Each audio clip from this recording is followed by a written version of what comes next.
Suzanne. And I'm Zoe.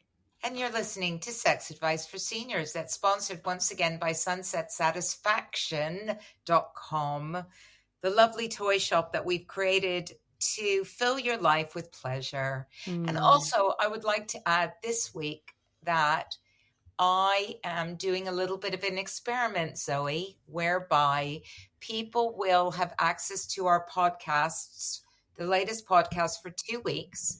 And if they would like to hear any of the episodes from beyond 2 weeks, there will be a small charge that is roughly the equivalent of an expensive cup of coffee in London or a very cheap and nasty glass of wine. A month. I can promise you that we are a much better value than a very expensive cup of coffee, and we're much more delightful than a cheap glass of wine. Exactly. So I thought, you know what? It takes up my time. It takes up your time. And also there's some running costs in doing this. And I would like to see if there are some people out there that have been listening, writing in, loving us, that would also be willing to extend their gratitude to a very cheap glass of wine that's a lot more delightful. So anyway, there you go. I'm just putting that one out there, folks. You'll see a subscription button on the site. And yeah, I don't think it's going to allow us to retire anytime soon, but it might just mean that, the costs are covered. So that would be good. Anyway, today I thought we could talk about ethical non-monogamy, or ENM, as you may see the initials being used on some very cool dating apps like Field. And also just this whole aspect of being an older person and being suddenly in this world where we have some choices about how we want to carry on with relationships, if we want to be in relationships, or if we just want to have sex, or whatever we want to do. We have some choices around that, and I have some opinions on that. Yeah, I wonder if we should start for people who may or may not really know what ethical non-monogamy really is. Like, how does it look, and what is that? Like, how do I live that life? Right? Yeah. So ethical non-monogamy is really, it's an umbrella term that any sort of non-traditional monogamous relationship falls under. And the thing that makes it ethical is that you are open and honest and transparent. Nobody's, going outside of the relationship covertly, secretly, right? Absolutely. And what it makes it different as well is that you can choose how you want that openness to look like. So the openness may look like, I want to know everything. Or the openness may look like, just tell me when I'm going out, when you're going out, and if you'll be back and on tonight, because I'm not going to have dinner ready for you if you think you're not going to be home. But aside from that, I don't want to know too much. Some people are like that. They want to know a little, but not too much. Some people want to know a lot, Sometimes I struggle a bit with that myself. How much do you tell somebody and how much do you keep secret? Well, not secret, but just how much do they need to know? Yeah, I think for me, I think there are a couple things. Ethical non-monogamy refers to a couple that has a primary relationship, and sometimes you see that happen when you've been married for a while or partnered for a while. It doesn't have to be a legal marriage, but you've been in a monogamous committed relationship for a while, and you mutually agree that you're going to open it up. And that can look like a lot of different things. You can invite a third to join you as a couple. You can, or a third, or a third, fourth, and fifth. You can also decide that you're going to go outside the relationship, and each, sometimes it's one partner. Sometimes what I see not infrequently, is that a woman and a man are together for a long time, and the woman entered into the relationship knowing she was bisexual and wants to now explore having sex with women. And so sometimes there's a capacity in the relationship to be able to do that. Or, or vice versa. I just, at least in this country, and I'm imagining also in Europe, that um, there's just much greater permission for women to explore bisexuality than men. There's a bias there, I think. Um, Yeah, I think that's true. I think that's typically true. And I think also that people find those same sex relationships, if they're in heteronormative relationships, a lot easier to understand because they feel different. They feel like there is something that the other person has that you don't have. So it doesn't feel so threatening. Whereas if a woman decides that she wants to go and explore having sex with lots of other men, that can be quite threatening if you're in a heteronormative relationship. And equally, if a man says, I want to bring another woman in, and the woman is not bisexual, it's like, well, we're sharing you. What does that look like? And I know that the times that I've just gone on dates with guys who are in those relationships, especially if it's very early days, often it's the woman who's the one who's taken the initiative because of exactly what you've said. She wants to explore bisexuality, or she wants to go outside the relationship. And the guy, in my experience anyway, and the guy goes on the apps and things and thinks, okay, I'll go and see what I can find out there. But of course, it's a lot easier for women to find partners just generally than it hmm. is for men. So generally, the people that I know that are doing this kind of stuff, the woman is having a blast. The man is trying to have a blast, but often not succeeding. Then when he does go and find somebody potentially to have fun with, this is what happened on one of my dates. The other person, because he hadn't really done that before, suddenly went, oh, right, well, this is what it's like. Because up until that point, she thought it was all about her having fun. And then when it was somebody else, her significant other, she Yeah. suddenly found herself feeling a little bit threatened by that, I suspect. And so it all got a bit messy. And I didn't actually end up doing anything with that guy because I just found myself not wanting to get in the middle of their situation.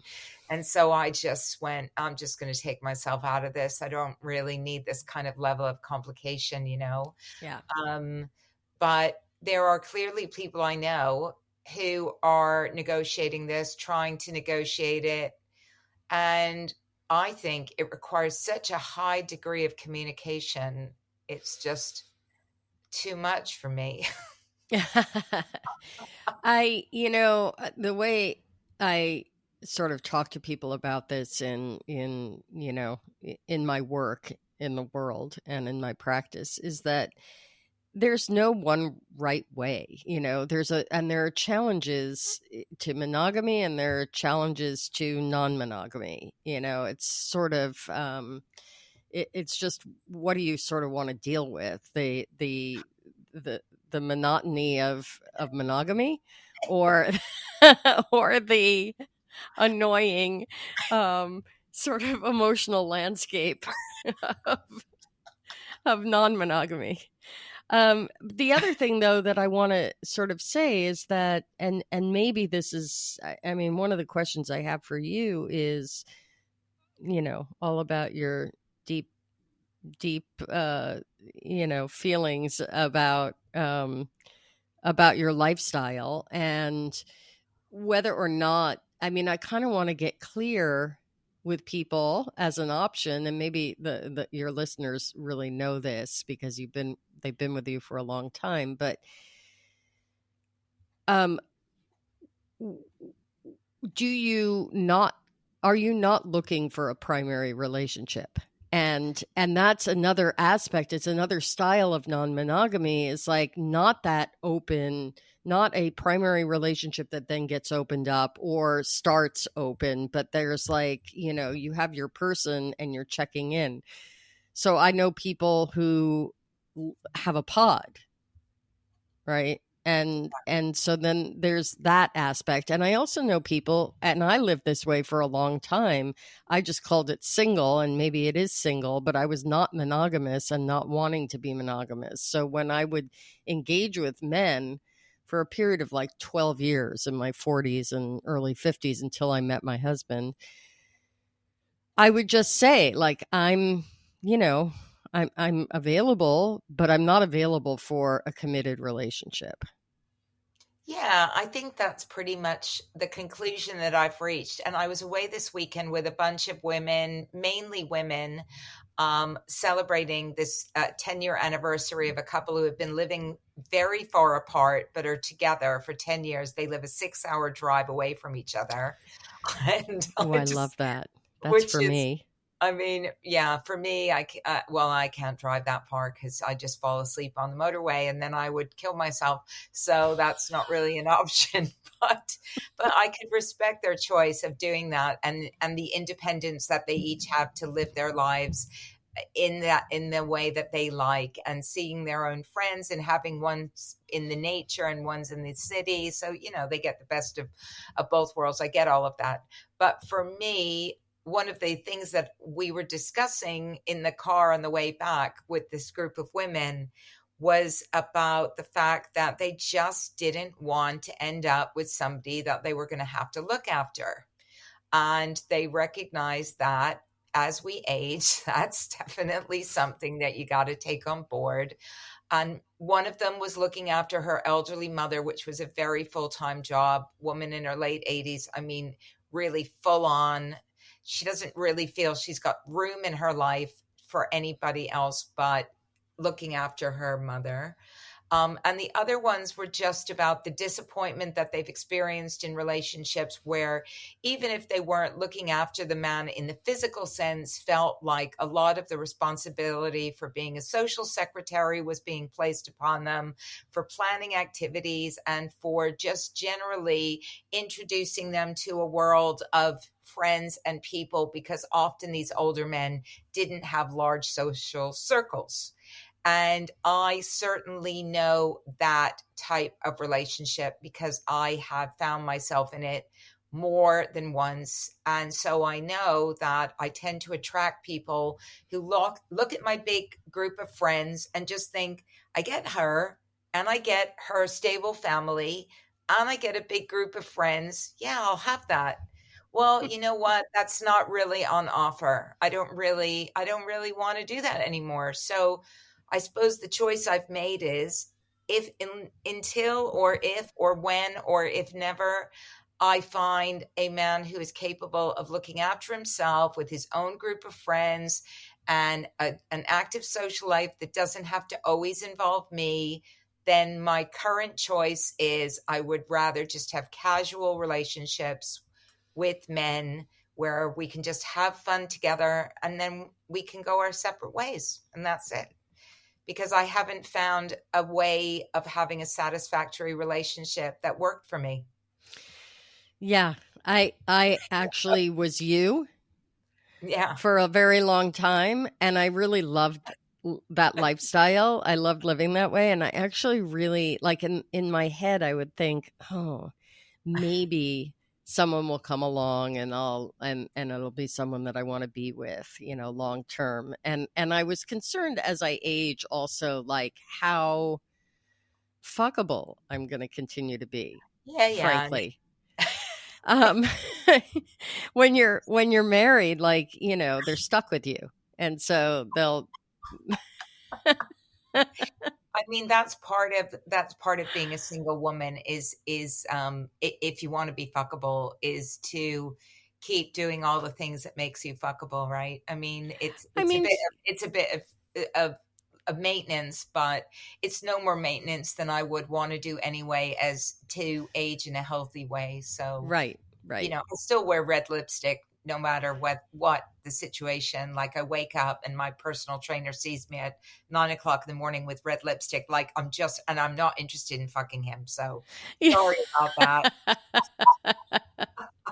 Okay, um thanks for sharing all of that. What happened with me actually was that I ended up meeting this guy, and I was so resistant that, I mean, we laughed now that I had one foot out the door for 6 months. And truly, like, I was saying things, in the beginning, like, it's too bad this isn't my guy, because I really like him. Like, he's very cool, and finally I was like, all right, I guess I just didn't want my guy. But Yeah, he was so great that I just thought, I mean, at some point I just surrendered. I'm like, and he really wanted a partner. He lost his wife, 9 years before I met him.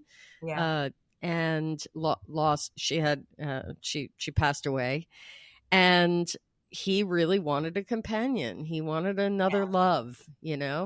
And yeah, so he said to me at one point, I'm rooting for you.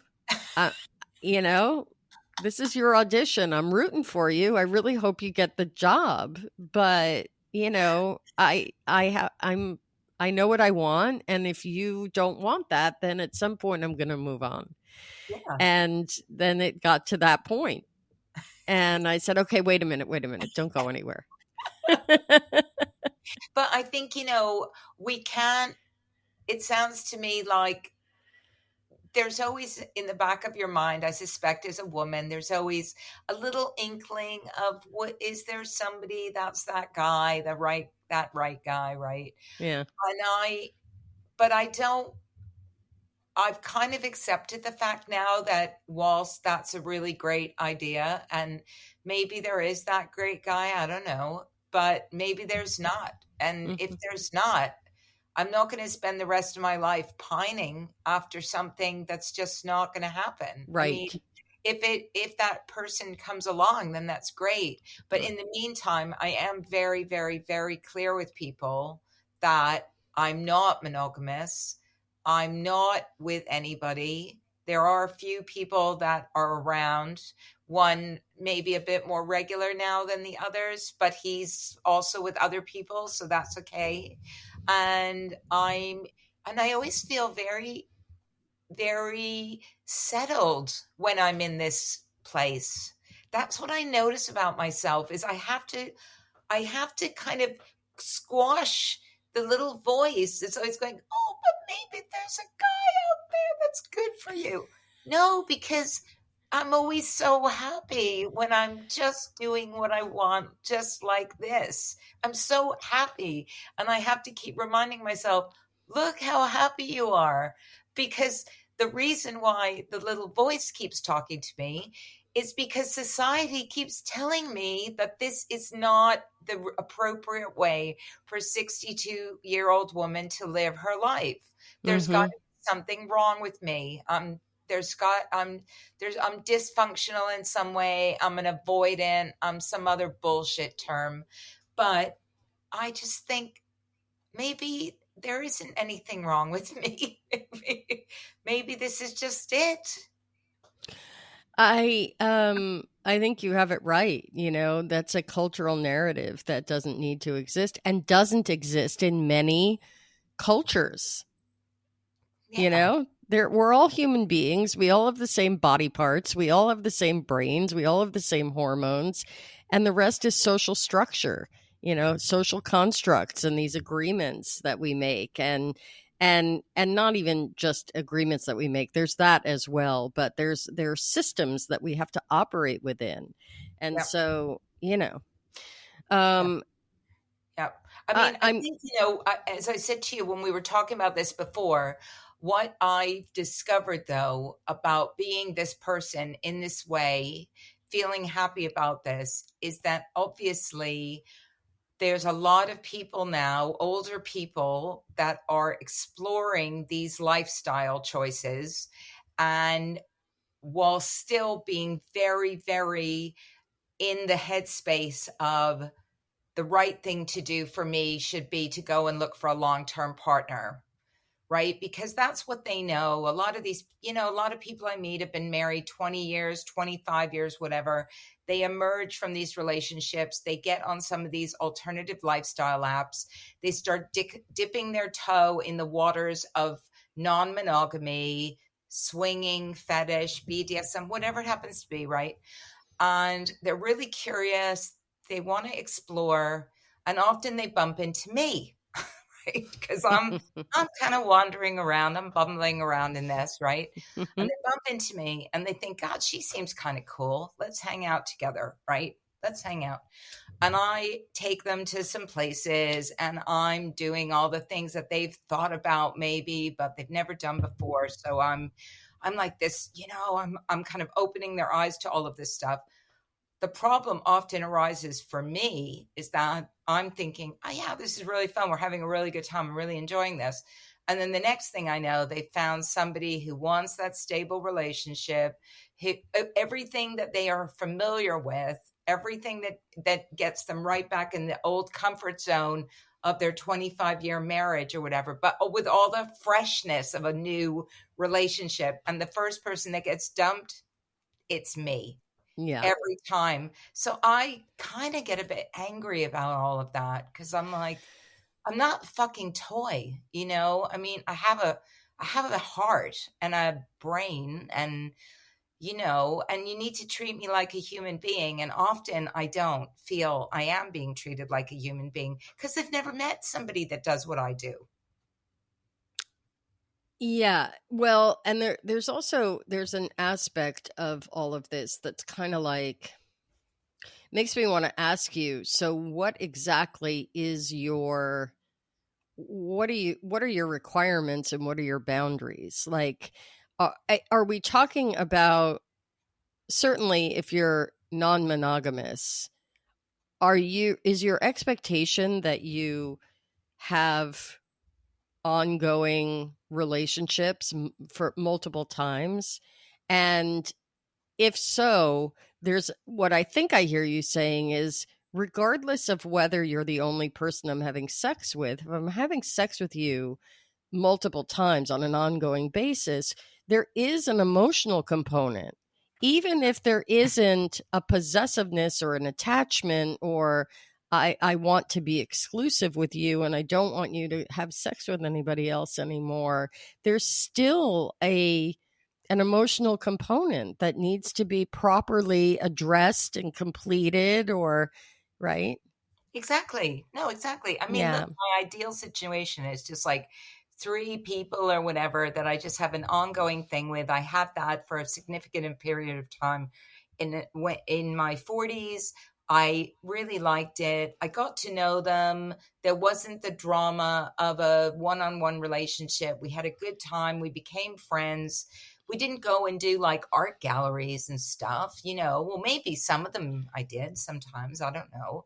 I mean, I don't put like super, there's not like the highest walls up around this. But all I ask is that if we've had sex a number of times and it's just not a one off thing, if it's a one off thing, you can go and do what you want. I don't care.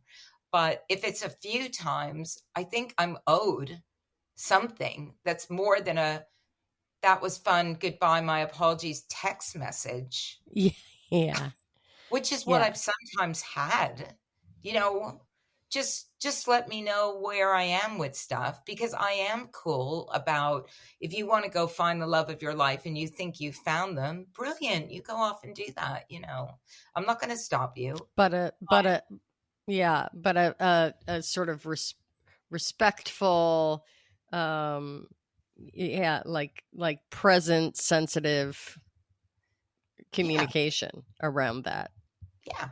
Yeah, And okay. So if anybody listening is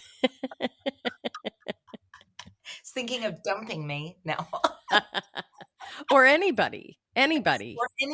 if you've been showing up in a certain way in someone's life Yeah, for, repeatedly, for no matter what, like whether it's a sexual relationship or not, and you're gonna not be contacting them anymore, pick up the phone and have a conversation, or go over and sit down on the sofa and have a cup of tea and discuss openly what's happening for you. Yeah, for sure. And I suspect that that for many older people that I meet, because these relationships fall so far outside what they know about and have any experience of, they don't know how to close them off. They don't know how to end them. They just kind of go, I'm going to freak out now. Oh, I'm just going to, but equally, what often happens, of course, is that they dip their toe in back into monogamy land or vanilla land or whatever. And then 6 months later, what happens, or a year later, is they pick up the phone and they call you and they're like, oh, hey, this has happened to me again. Like, oh, I treated you really bad. I was so shitty to you. I should have been nicer and I would really like to see you. And I think, well, no, you blew that one up. You blew Yeah. that chance. Yeah. Like if you want to keep the door open, then you have to be nice. Yeah. Right. I'm going to go do this. I'm going to explore this for a while. I've had those conversations with people on the receiving and the giving end.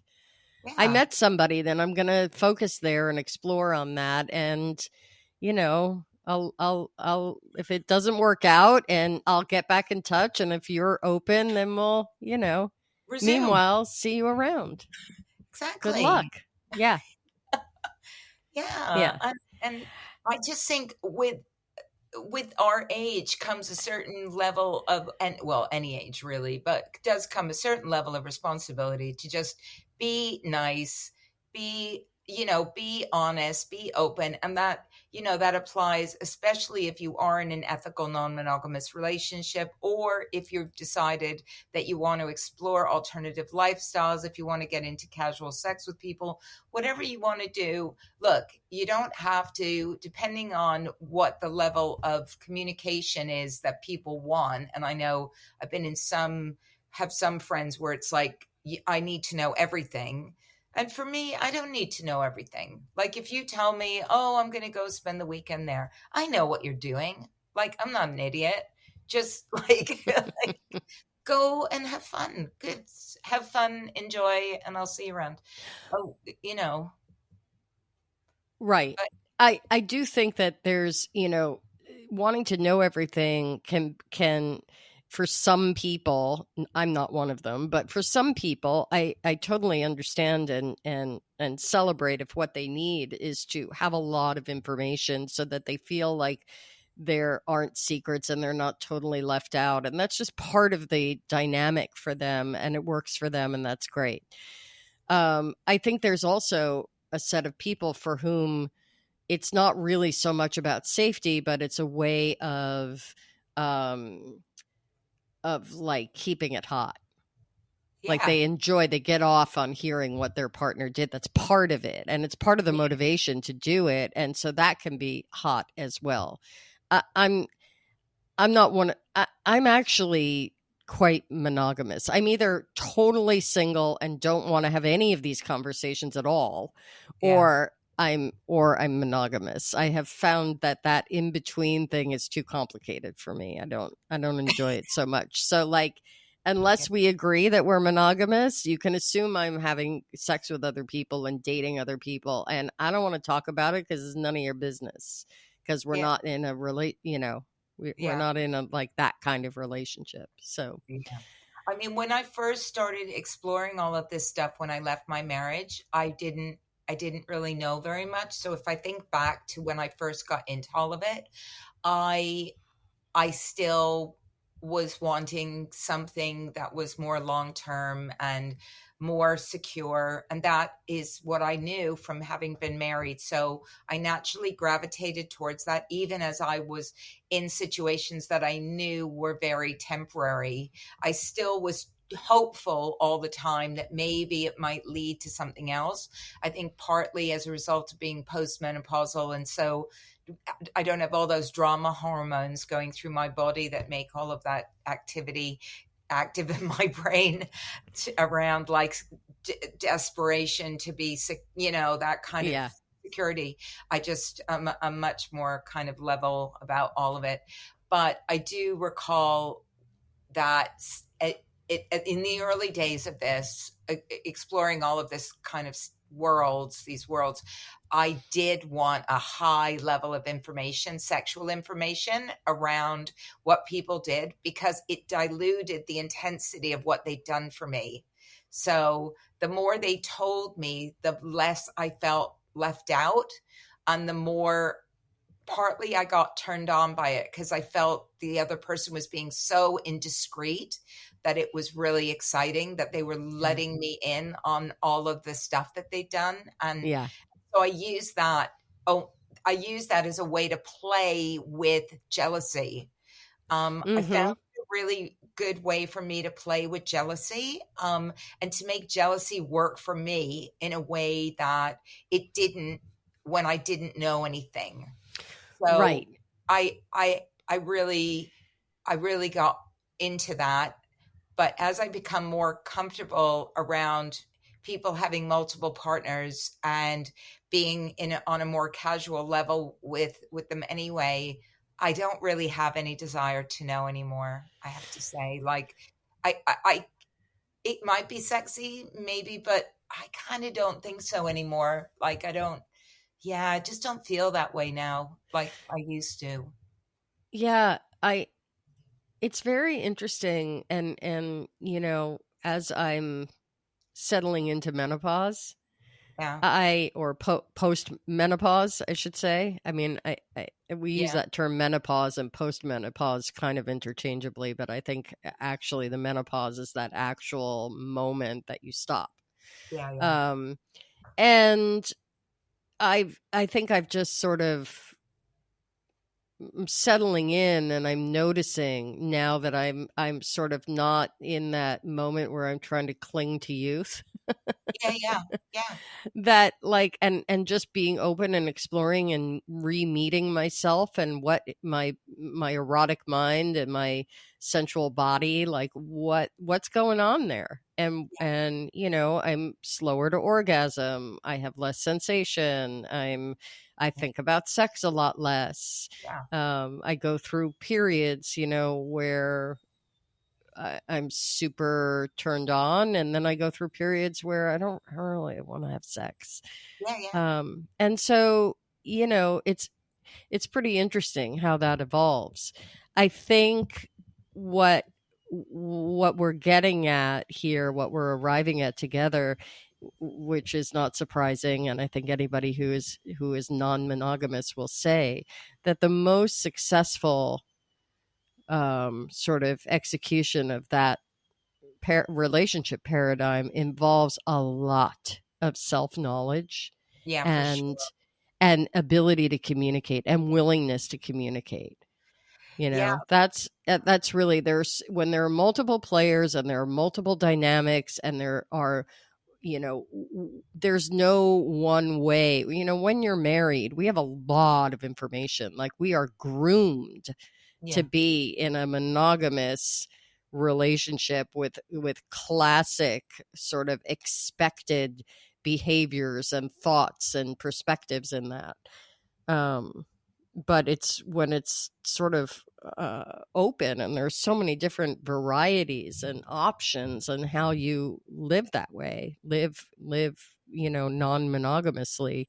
You have to be able to understand what it is that you feel and want, and boundaries and things that are acceptable, not acceptable, requests that you can make. mm, But you have to be able to know yourself and be honest with yourself about it. There's no shame in wanting a certain level of safety, and there's no shame in not wanting information.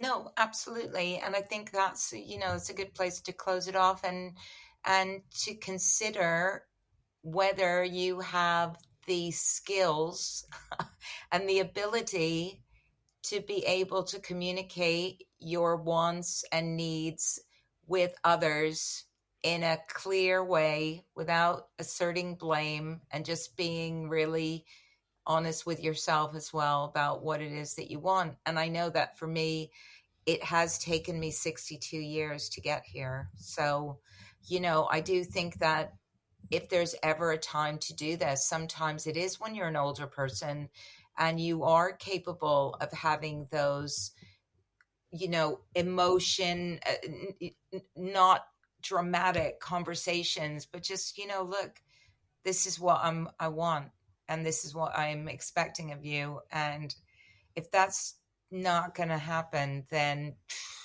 this probably isn't going to work, Yeah. if that's too hard. And that also means that you're willing to accept that sometimes things just aren't meant to work. So, Yeah. Or aren't meant to work, or aren't meant to work on an ongoing basis. yeah, exactly. But yeah, I mean, it's a lot, but yeah, I think just treat people with respect, and no matter what the situation that you're in, just treat them with respect. Yeah. Anyway, there you go. Yay. And that's the end of this episode. If you've liked listening to Sex Advice for Seniors, please share it with your friends and subscribe and tell other people about it, and suggest things that you might want us to talk about in the future. In fact, we do have a guest next week, just so you know, Zoe. Yay. Oh, is it next week? No, it's not. It's at the It's beginning of 2 September. weeks, right? Sorry, it's in Yeah. couple of weeks. We have a guest. Next week we'll talk about something else. But yeah, if you like everything, then just share it and let other people know, because we really do appreciate it. That's all from me. And that's all for me too.